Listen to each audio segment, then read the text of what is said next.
How to lock apps on Android. Hi everyone, welcome back to our channel. This is Rose and I'll guide you to lock apps on Android. Without further ado, let's get started.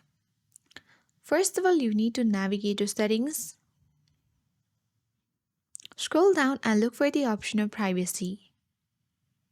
Select privacy and under privacy protection choose hide apps. Sorry, you can come back and choose app lock.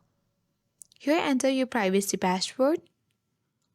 Once it opens, here you will see list of applications. Make sure to turn on the button at top of your screen.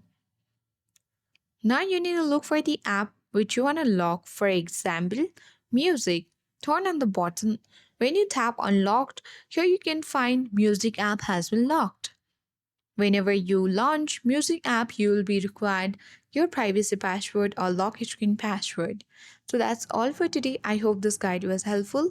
If it was, then don't forget to like, share and comment.